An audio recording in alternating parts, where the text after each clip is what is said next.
every civilization, every form of government has an expiration date. Every attempt at republicanism or democracy over the course of this globe's history has ended, and ours will end at some point.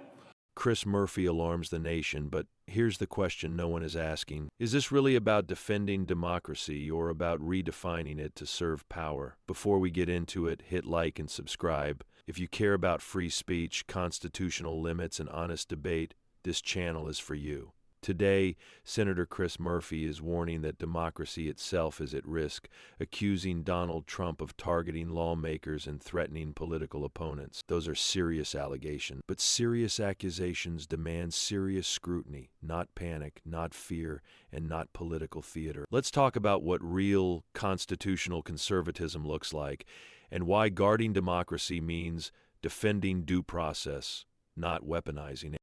The senator from Connecticut. Thank you, Mr. President.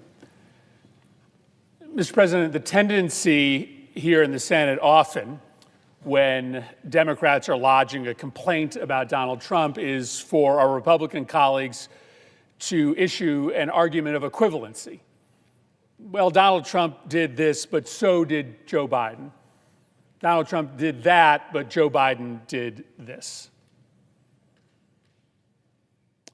We're at a moment today, though, in which there is no argument of equivalency. And in fact, over and over again in the past year, we have seen threats to our democracy that have no historical precedent. We must be able to agree that never before in the history of the Senate has a president of the United States sought to jail members of this body based upon their political opposition to the president of the United States. All that our colleagues did was record a video in which they simply repeated the law of the land, the existing military code, said things into a camera that the current Secretary of Defense has said himself, almost verbatim. But because he was reciting, because she was reciting a portion of the military code that the president objects to, because it was inherently a criticism of the president, they are now facing down possible indictment. It doesn't really matter that the grand jury refuse to indict, because if they continue to come back over and over again for an indictment, they will likely find at some point some compliant grand jury, and we will find our colleagues headed to jail simply for exercising their free speech.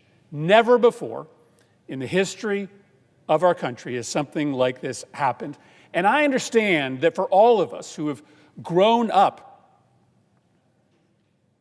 in a relatively safe and secure American democracy, contested by foreign adversaries, but never under any real threat that we were going to lose the democracy from within, have come to believe some sense of inevitability about the survivability of American democracy. But every civilization, every form of government has an expiration date. Every attempt at republicanism or democracy over the course of this globe's history has ended, and ours will end at some point. Our job as senators, whether you have an R after your name or a D after your name, is to make sure that that end doesn't happen on our watch. And at some point, you have to look at the series of exceptional, unprecedented events that have happened in the last year and see them as part of an unprecedented ahistorical pattern. I agree with my colleagues. Long ago, in my mind, we crossed the red line. But think about it if the shoe was on the other foot. I want my Republican colleagues to think about what you would say if a Democratic president opened up a criminal investigation into the chairman of the Federal Reserve simply over a dispute over interest rate policy. What would my Republican colleagues say? if a Democratic president deployed the National Guard against a Republican state like Texas or Louisiana, would our Republican colleagues think it was a red line? President's FCC? What would Republicans say? Would it be a confrontation with American democracy if journalists were removed from a Democratic president's Pentagon because of their critical stories about the Democratic administration's policy? Would Republicans think there was a problem if universities were denied funding because they weren't hiring enough liberal left-wing professors? How about if a Democratic president confiscated ballots in one of your states so as to prove that Donald Trump didn't really win the election, that it was fraudulent? Or what if he indicted or attempted to indict two of your members, two Republicans, simply because they had raised their voices in objection to a Democratic president's policies? We all know the answer to every single one of those questions. If a Democratic president had done any of those things, you would be shutting down the United States Senate. You would be labeling each and every one of them as a potentially existential threat to our democracy, and you would use every lever available to you to try to confront that abuse of power. There is no equivalency argument. President Biden didn't do any of the things that I just listed. And yes, I know my Republican colleagues have objections about the way that he used the Department of Justice, objections about the things he said about Republicans, but never, never were Republican senators facing a grand jury, the threat of indictment hanging over their heads, simply because they spoke truth that a Democratic president objected to. At some point, this democracy will die. And our purpose here is to improve the quality of life for our constituents, but to protect the democracy at all costs.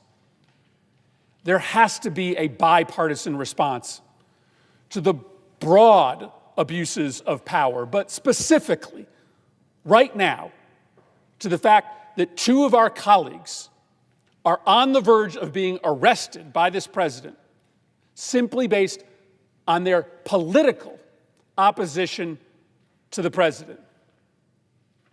This is a moment where we could decide to agree. Not everything has to be skins and shirts. Not everything that we think has to automatically be wrong. We could very easily decide this week that it is not acceptable for the President of the United States to attempt to throw into jail his political opponents in the Senate and in the House. And maybe that could provide a springboard for us to decide that there are other abuses of presidential authority that may, in the long run, harm both Republican and Democratic interests, but fundamentally harm the health of our democracy that we could join together in league against as well. This is a moment of test for the Senate. I agree with my colleague, Senator Schatz. This is a moment that could break this institution permanently if it is only Democrats standing up here and defending our colleagues. It should matter first that they are senators, that they were elected by the people of their state to represent Republicans and Democrats in their state. It should matter second, the party that is listed after their name. I yield the floor. As conservatives, we don't defend personalities, we defend principles. The rule of law matters, free speech matters, and no one, president, senator, or bureaucrat is above the Constitution. But here's where Senator Murphy's argument collapses. Calling legal investigations, jailing political opponents before charges are even filed is not a defense of democracy. It's a preemptive attack on due process. Our system is built on evidence, grand juries, and courts, not press conferences and fear-based rhetoric. A healthy republic does not collapse because accusations are examined. It collapses when investigation itself is declared illegitimate based on who might benefit politically. Conservatives have been consistent on this point. If speech is protected, it should be protected for everyone. If laws exist, they must apply to everyone. And if accountability is real, it cannot be selectively enforced or selectively dismissed. Murphy asked Republicans to imagine abuses of power by a Democratic president. Fair question, but the answer isn't to shut down investigations, it's to insist on equal standards, transparency, and restraint from all administrations. Real threats to democracy aren't disagreements in Congress. They are unelected power operating without oversight, institutions losing public trust, political rhetoric designed to inflame rather than inform.